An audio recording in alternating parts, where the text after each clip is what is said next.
All right. Hi, everyone. My name is Lindsay Mills, and with me today, I have a special guest, the Mayor of Union City, Mr. Chad Spence. Good afternoon, and as Lindsay stated, I'm Chad Spence, and it's certainly a privilege to be here. As you may or may not know, I'm Mayor of Union City, Indiana, and Lindsay, I'm very privileged to get to be on the line with you. Okay, so why did you want to be the Mayor of Union City? Oh boy, that's a loaded question. Honest to goodness, I did not want to be the mayor. I don't mean that to sound awful. It wasn't something I was pining for. I had a number of individuals ask me to run and ask me if I'd consider it or wanted me to run, and it was always no. The answer was always no, because number one, I didn't think I could ever make it work with my work schedule, because I knew that with what was required of it, and then number two is just I knew the headaches I had as a council member for 12 or 13 years, because I actually served 3 full terms, and I got started in council when I actually took over for a councilman who moved out of the area. So I served 13 years on council, and I remember how exhausting that could be. And I was like, I can't imagine being a mayor.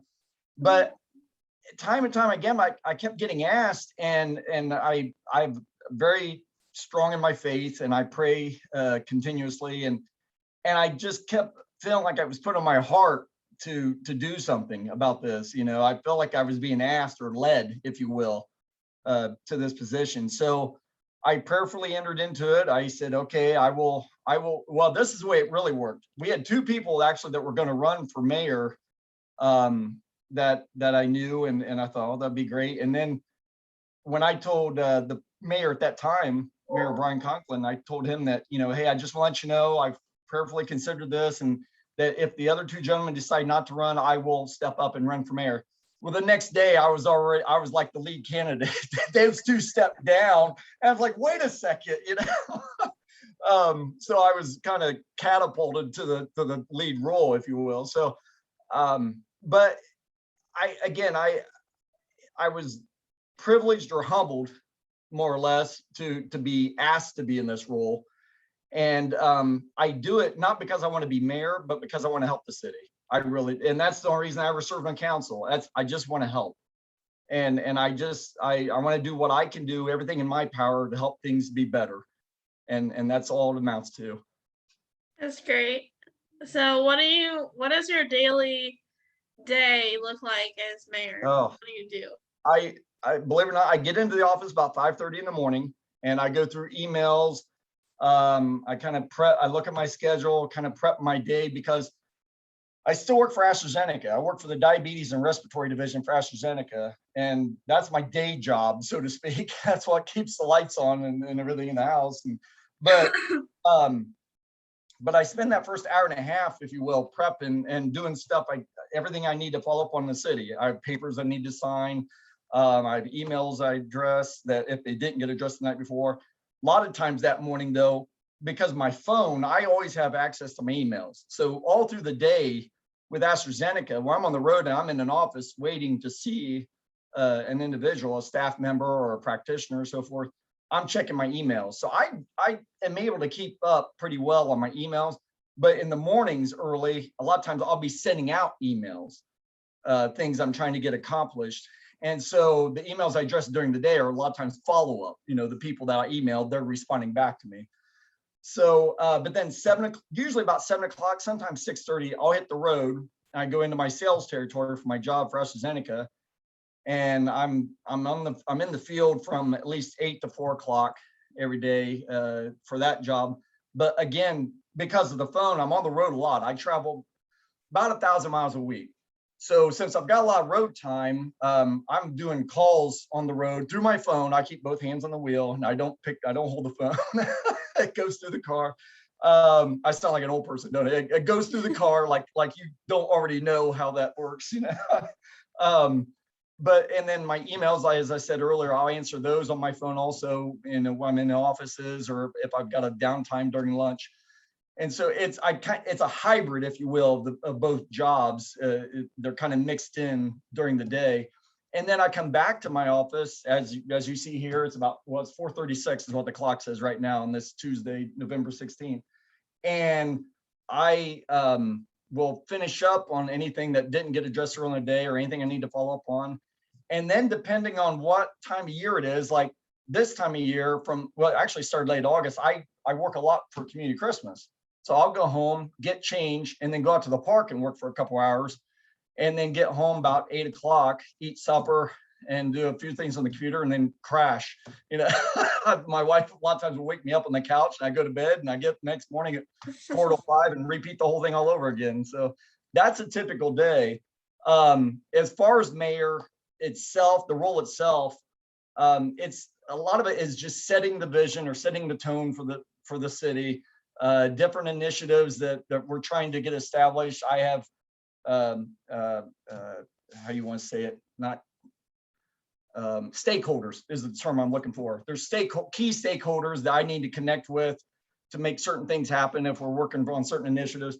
Obviously, I have reports that directly report to me, Steve Shoemaker, who's our fire chief, Kobe Wells, our police chief, Brad Mink, the head of our streets and parks department, and then Monty Pulling, our city manager, and Steve Shoemaker is also an assistant city manager to Monty, and then also obviously to myself. So they're always doing their collective jobs every day, and they report to me, and I ensure that everything is going smoothly.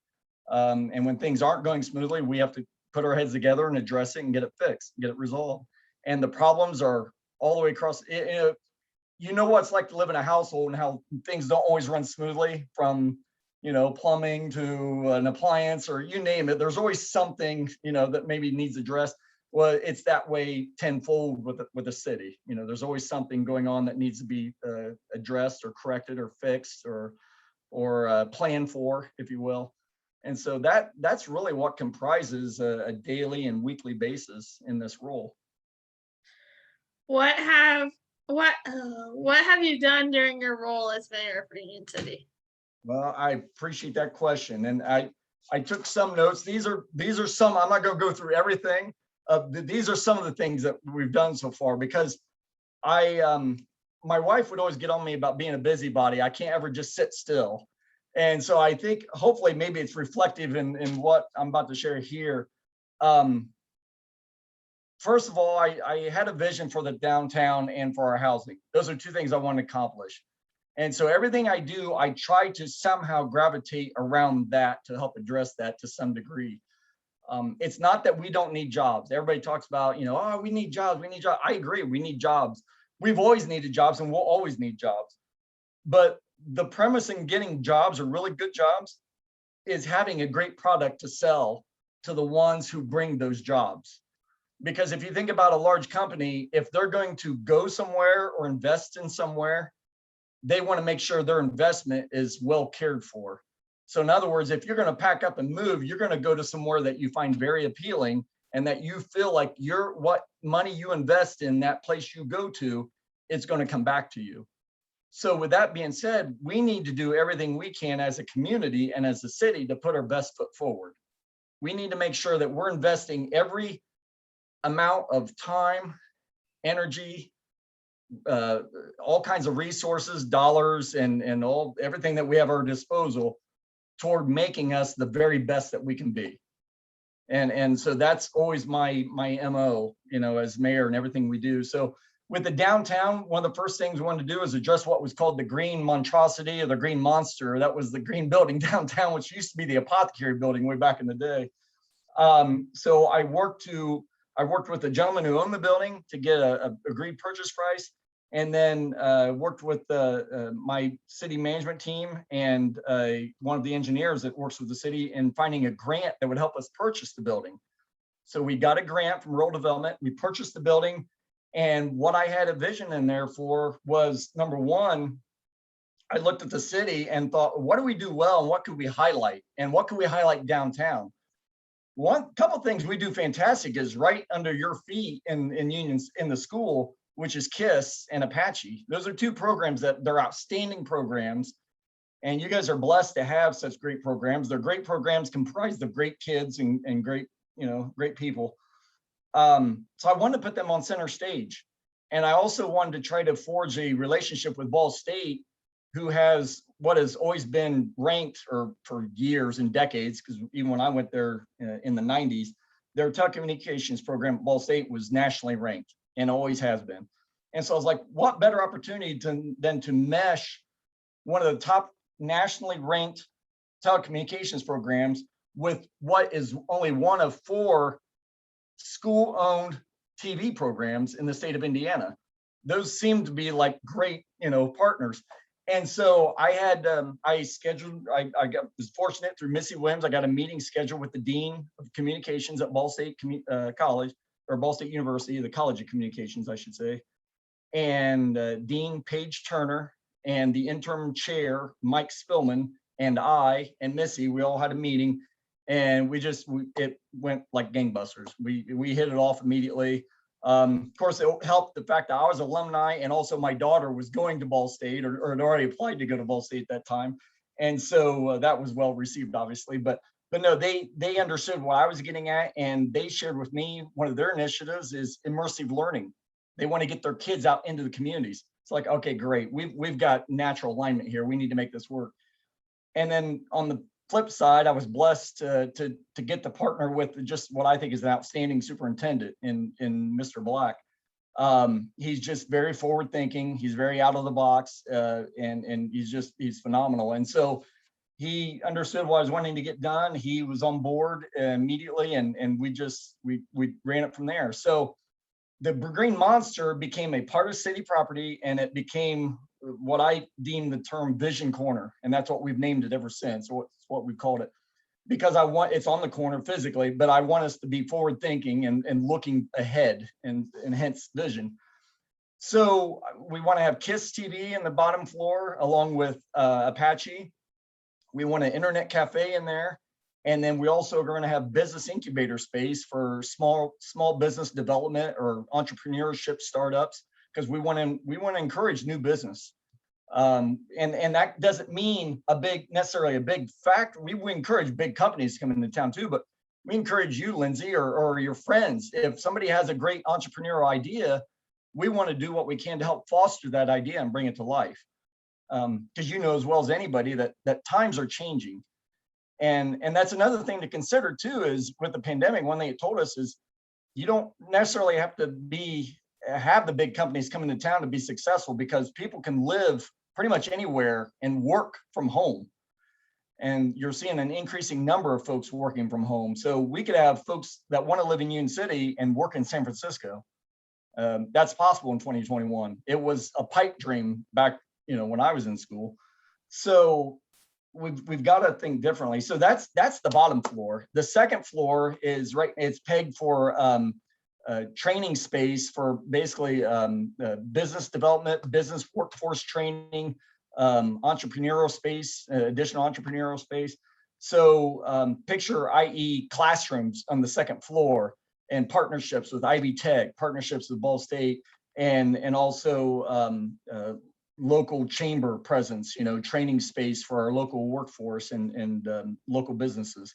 So that building really is going to be centered around growth, on helping folks, whether they're, 13, 14 years old or 84 years old. It doesn't matter. That needs to be looked at as a place where you can come and hone your skills and be better and be what you're very much capable of being.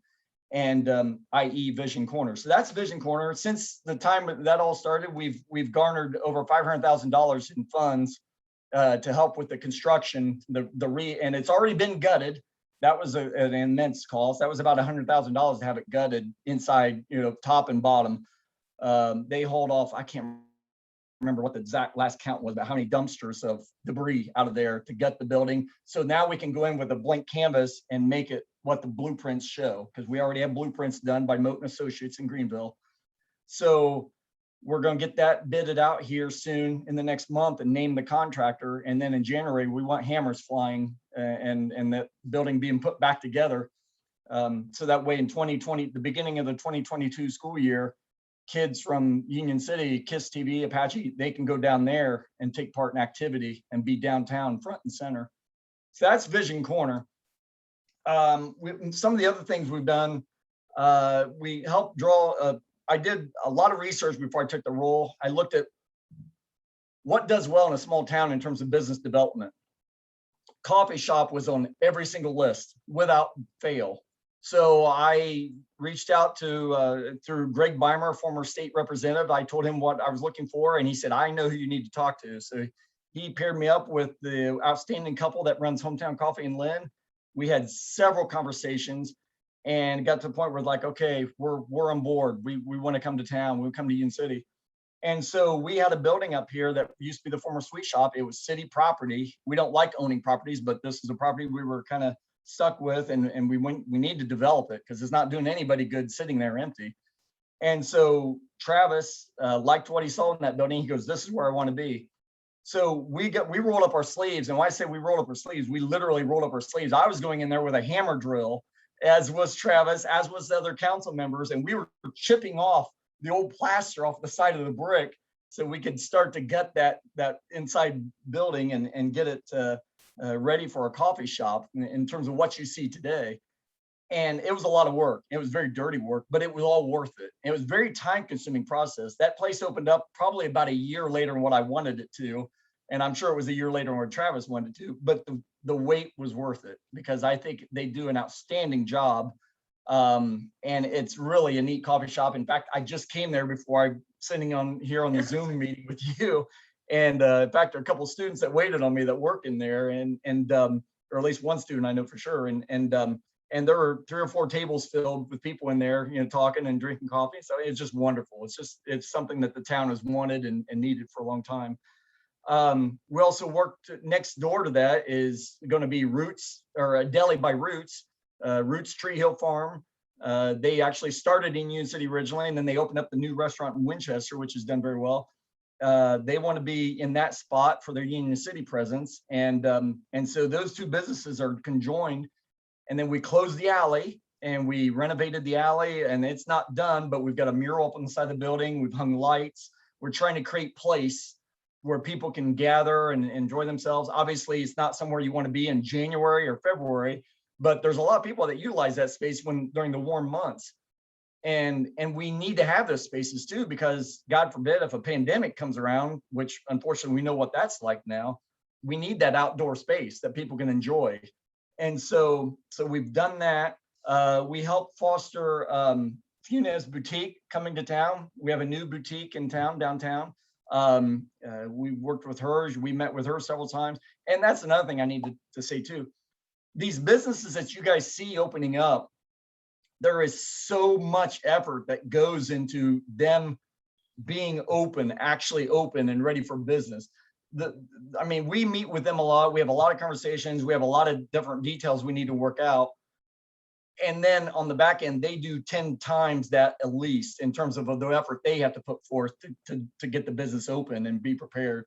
And 10 times probably isn't even justice. It's exponential for sure. So there's a lot of effort that goes into getting these up and running. But again, downtown, I want to revitalize it. I want to restore it. And I want every square foot of space downtown being utilized. So that way it benefits the community.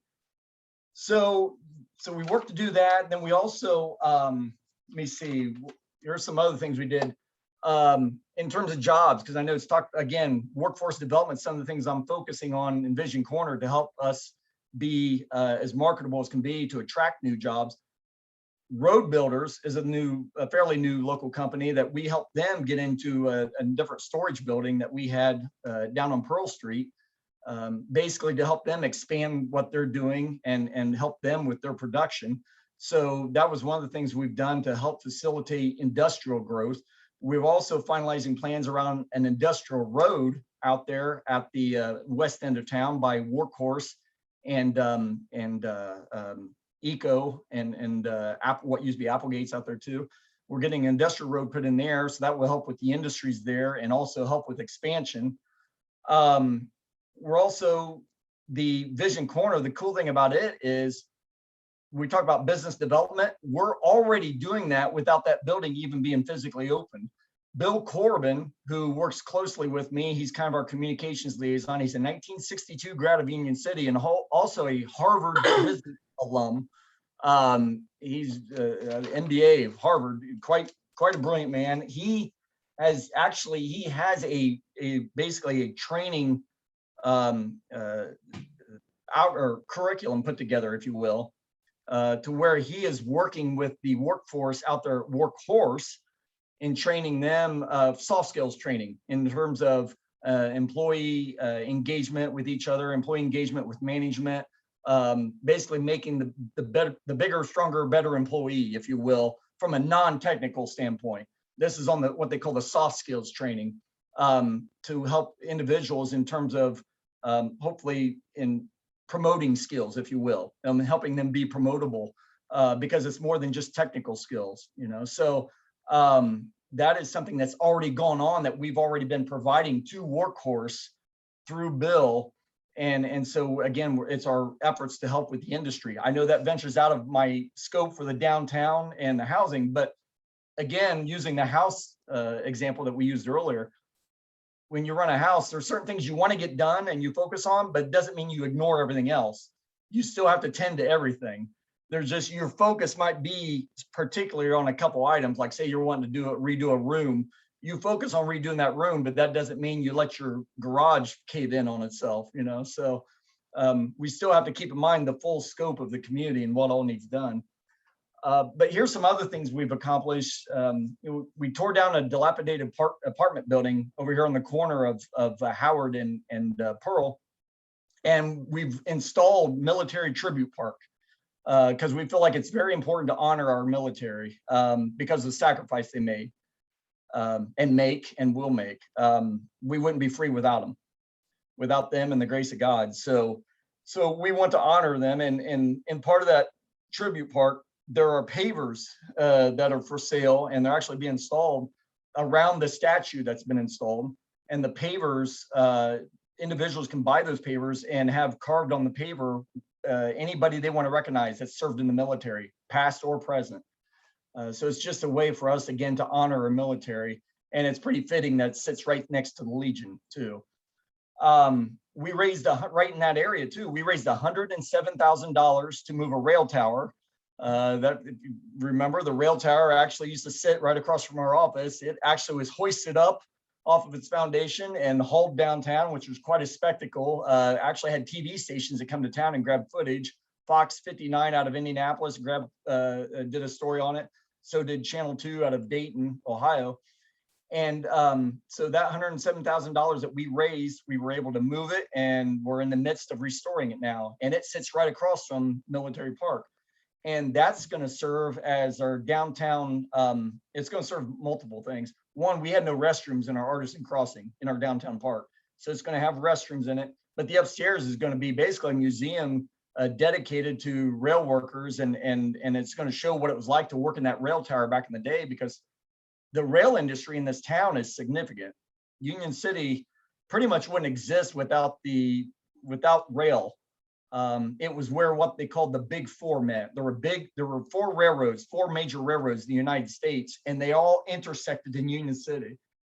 And it's cool, when my family and I went down to a museum down in Kettering, Ohio, down by Dayton. There's a museum down there that's about transportation, because Dayton's known for the Wright brothers and flight and transportation in general. Union City is mentioned more prominently in that museum than any town around us, more than Greenville, Winchester, anybody. You see Union City in that museum on multiple occasions, which is really cool because of the railroads. I mean, you'll look at maps and you'll see the railroads coming down from New York City and coming over from St. Louis and coming down from Chicago and coming from Philadelphia, and they all intersect through Union City. So this is something that we should not lose sight of, how important or how significant Union City was in the history of rail. So the tower will kind of recognize that and be a piece of that. We also, in terms of downtown businesses, getting back to that, we help draw painted black furniture downtown. We work with them to get them downtown. Jennifer McDonald Photography, worked with them to get them downtown. Again, in a building, she's on the second floor of her building. That building, when I toured it and walked through it, it had not been touched, I guarantee, since at least the early 60s, if not the late 50s. Nothing had been done up there. and it just sat empty for the longest time. If there was something up there, nobody did any interior decorating whatsoever. So it was in pretty rough shape. So now it's completely restored. It's beautiful. Jennifer's got a great eye too, and so we've got that up there. We've worked with Abby's Crazy Snacks to get them downtown. They're going to be coming downtown. We've successfully completed street and sidewalk renovations. Columbia Street, before I started, that was one of the projects that the previous mayor had gotten approved. Bless you. Thank you. And oh, you're welcome. And so I had to oversee the street and sidewalk renovations down Columbia Street, and that was a big ordeal because the town was decimated down through the main drag for quite some time, and that was a lot to manage too as a new mayor, because I had a street project going on at the same time as a pandemic, and so it was really brutal for our small businesses, and that was tough. But we persevered, and we were very fortunate to do so, and so that turned out well. We also have completed new street and sidewalks in the 300 block of Oak. And so that all looks tremendously better, especially leading up to the Backstay Loft project, which we also help play a hand in because we help facilitate the new sidewalks around the Backstay Loft project. So that building looks completely different. That building itself is not a city project. That's Crestline, and that's John Anderson and partners, and that was their project. But we as a city certainly did our part with the sidewalks and help beautify that corner and make it safe also. We also have done paving on numerous streets, including, well, like down that block on Howard Street. We paved that block on Howard Street, and we've got more paving that's going to be taking place here soon on Howard and adjoining streets. We've also worked to establish the Governor Isaac P. Gray Edition. I talked about housing earlier. There's a plot of land just down from the school on Plum Street, an open field that has been mapped out now. It actually has been platted, and the plat has been recorded in the county courthouse of the housing district that will go in there. And it's going to be called the Governor Isaac P. Gray Edition. It's going to basically be eventually a 60 home lot, new homes, brand new homes. The first edition, the first phase of that edition will be 23 homes approximately. And they're beautiful homes. And basically the streets in that development will be named after teachers.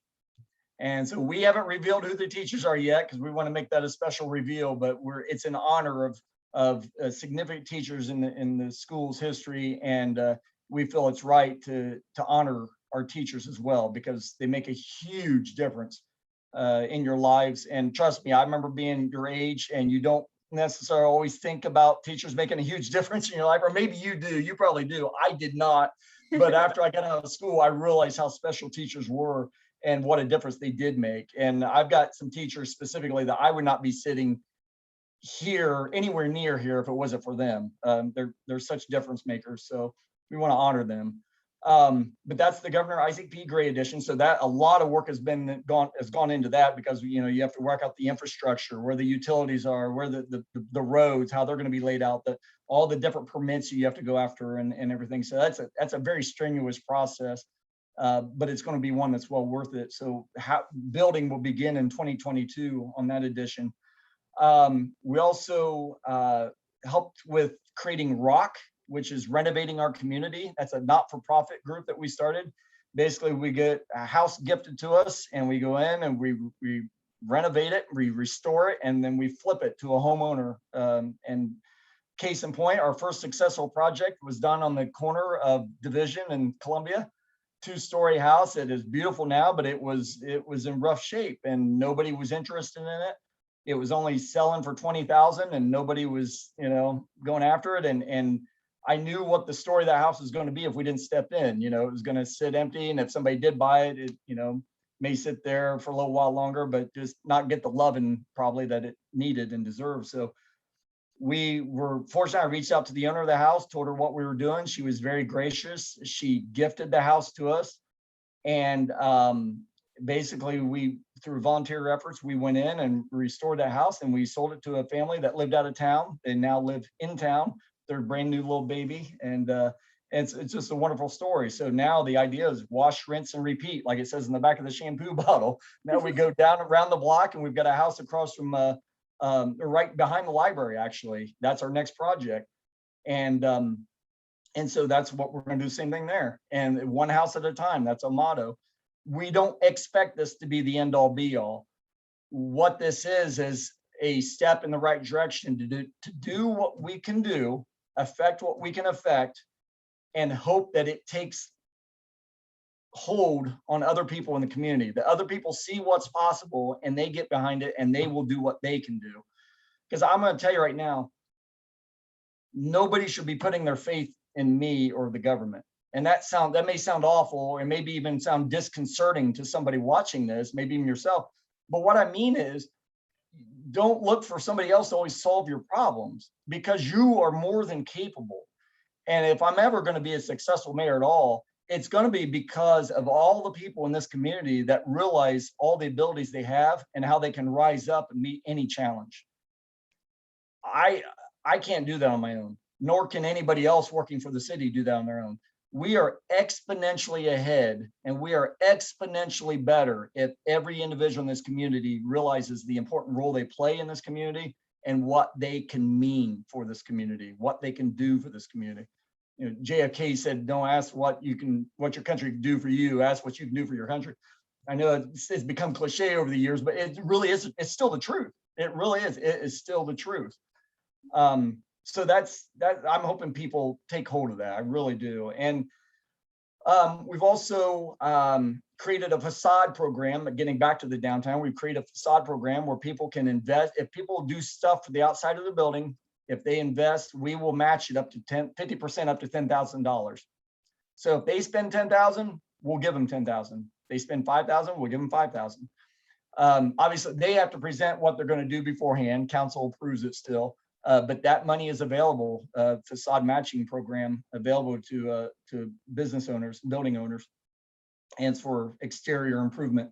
Regarding exterior improvement, we also created a signage program. Your business, hopefully you've noticed the business around the community, they have outdoor signs sitting on the side of the building.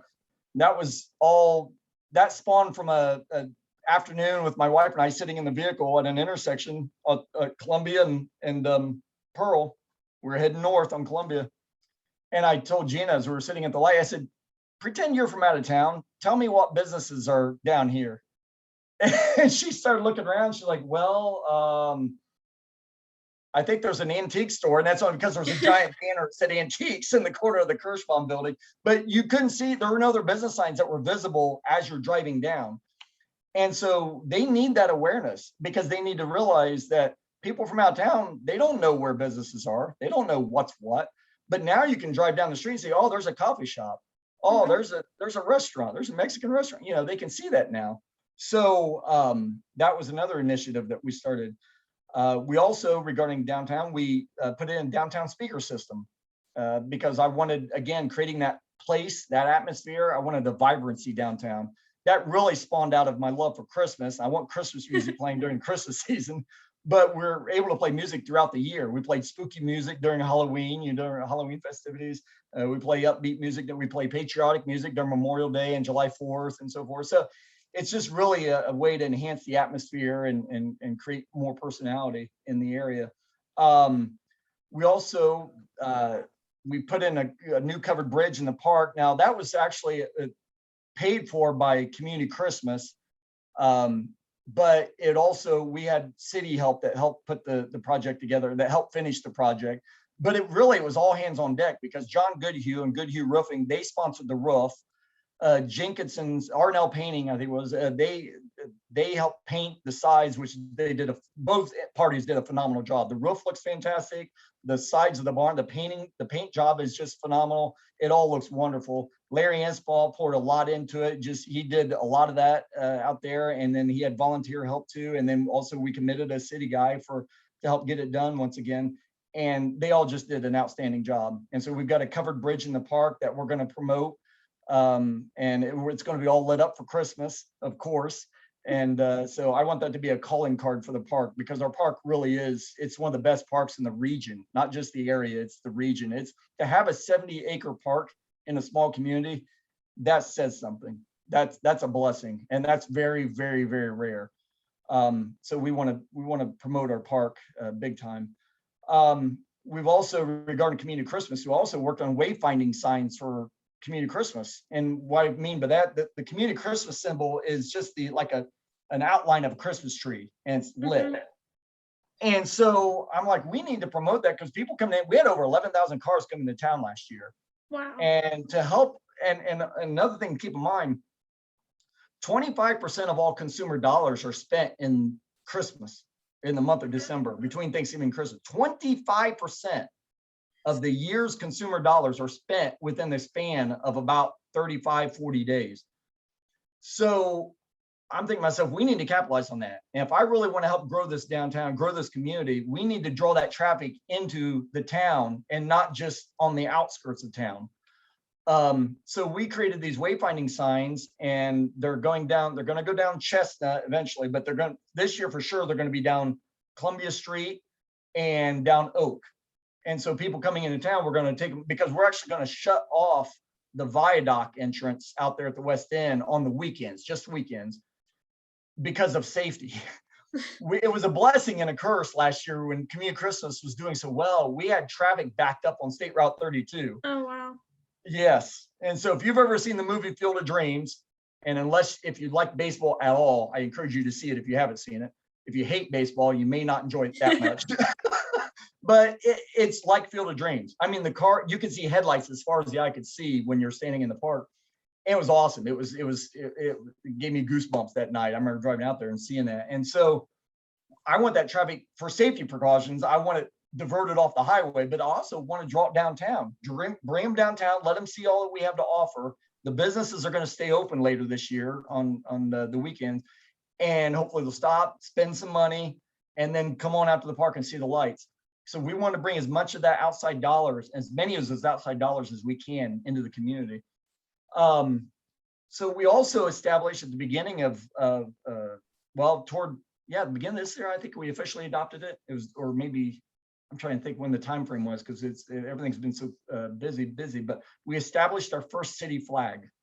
And so we actually have our first flag. Now, we haven't hoisted it yet because we're planning a special day for when we officially hoist it for the first time, but it's a city flag that represents Union City. And what's cool is I talked to Mayor Pooter on the Ohio side about this, and they were very gracious in adopting it as well. So both sides, Union City, Ohio and Union City, Indiana, have adopted the same flag as their city flag. You're not going to see that very, very many places in the entire United States, just for a simple fact, not many towns share a state line. But also to have this type of collaboration is wonderful. And that's what I want to encourage. I want to encourage one city. We're one city. We're one people. We have an imaginary line running through town, but we are one community. We also, in terms of continued business expansion, we filled the lot next to the fire department, even with the storage buildings and so forth.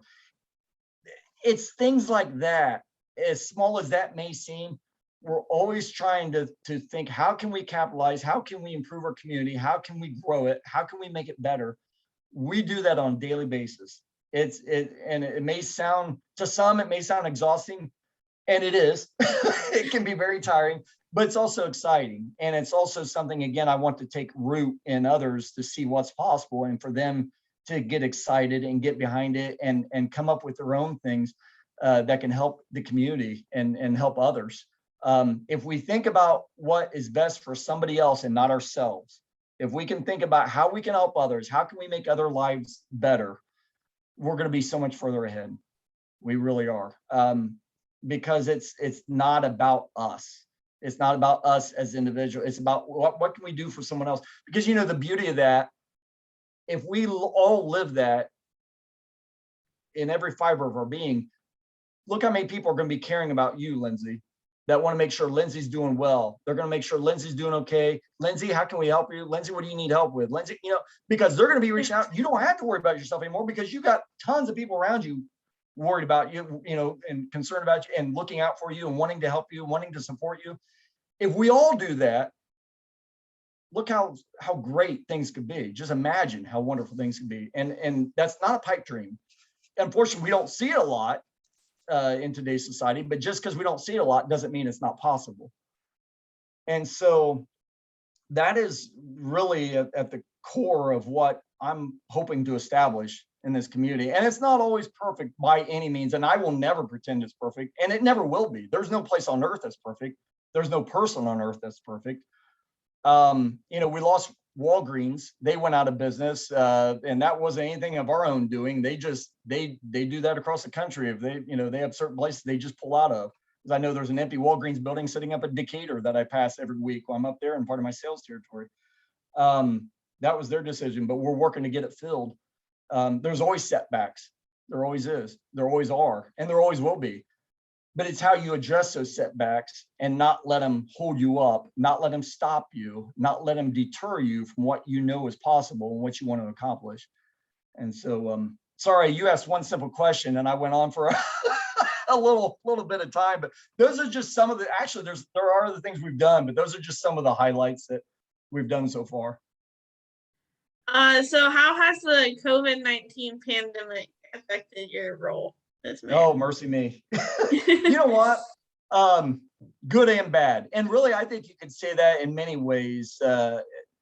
Sadly, and God forbid, there's people out there that the pandemic has affected really, really, really harshly in terms of, losing loved ones.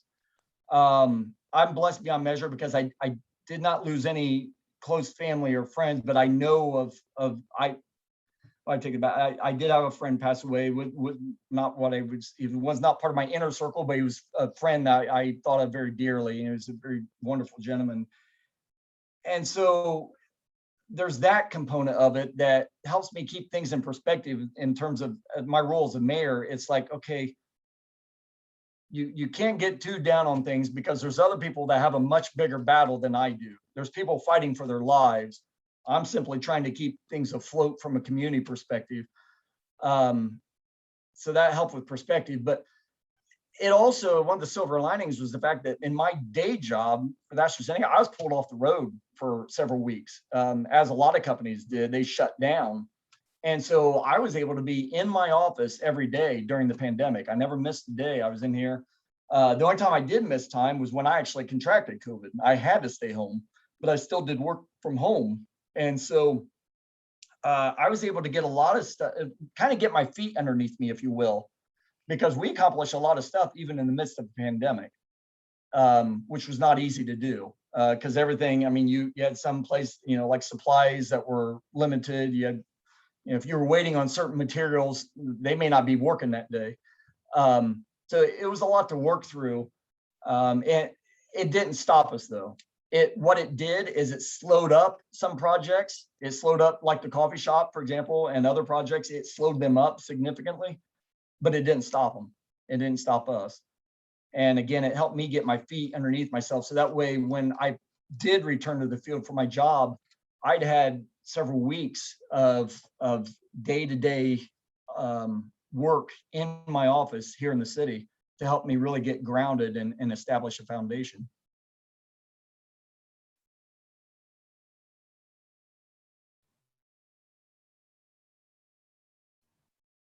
What has been your favorite part about being mayor? Oh, that's going to be make a snide comment. When I get to go home, go to bed. No, no, I sound old. No, honest to goodness, it's seeing things happen. It really is.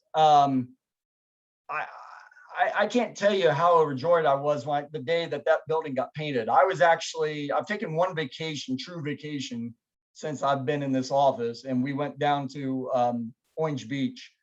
I'd never been there before, down by Gulf Shores, and Steve was sending me pictures, updates of what the building was looking like. As it was getting painted, and I'm sitting there, by the beach, and I'm sitting there doing work basically, and I'm like, oh my gosh, I was getting jazzed because of the change that was happening. I love it when positive change happens. I really do. That's what really has been my biggest joy and my greatest satisfaction is seeing people feel good about things or hearing about people getting excited, for certain things or certain things happening or seeing improvements. I love that. But again, it's just a glimpse of what's possible. I mean, we haven't done anything yet. This is just the beginning. There's a long way to go. There's a lot that we're going to accomplish yet. There's a lot to be done. But I'm wrong if I don't take joys in the moment and in the day. God says, sufficient is my grace for today. Sufficient am I for the day. And he's trying to get us to focus on the day at hand. And so one of the traps I know I'd fall into as a student is, I get through a test and I take a big sigh of relief, but then I'm worried about the next thing coming down the pike I got to do. And I can't fall in that trap. I got to make sure that I appreciate the moment and what's happened and take joy in that and build upon that, So, I mean, there's something to be said for that for us as individuals, so I hope I don't lose sight of that, certainly. Is there anything else that you would like to add? Outside of the fact that, number one, again, it's been a privilege to be on the line with you. I really appreciate this. It's an honor to get to talk to you, and I appreciate the questions. They're great questions. And for anybody watching this, I just hope you know how much you mean to this community. If you've never been told how much you're loved and how much you're cared for and how much you mean and how much value you have, well, you're hearing it now. I hope you take that to heart, because what's cool is when I was your age, if you're a student watching this, never in a billion years did I imagine I'd be a mayor of anywhere, let alone the town I was living in. I was one of those people that, to some respects, like, I can't wait till I get out of here. I'm going to go, conquer the world, and you just never know what life has in store for you. And you can't imagine the abilities that you have inside you, residing inside you. Sadly, you've probably been told at one time or another, either by someone else or even your own internal thoughts, that I can't do that, or I'm not good enough, or that's not going to, you got to ignore that. You got to tune that out. Nobody knows you better than yourself and God. And you've got so much potential inside you. And I don't mean that to sound cliche at all. It's the absolute truth. And so if you've got ideas, share them with someone or share them with me. I'm all about hearing ideas. And if you've got possibilities, run with them. Anything really is possible. And so I want you to take hold of that and know that you can bring just tremendous value to this community and really change it for the better. And we'll never know unless you try. So that's all I have. All right. Thank you for doing this call with me. I really appreciate everything you've done for the town. You're awesome. Lindsay, that's very sweet, Lindsay. Thank you so much. Again, it's been a pleasure, and anything I can ever do to help, don't hesitate to reach out.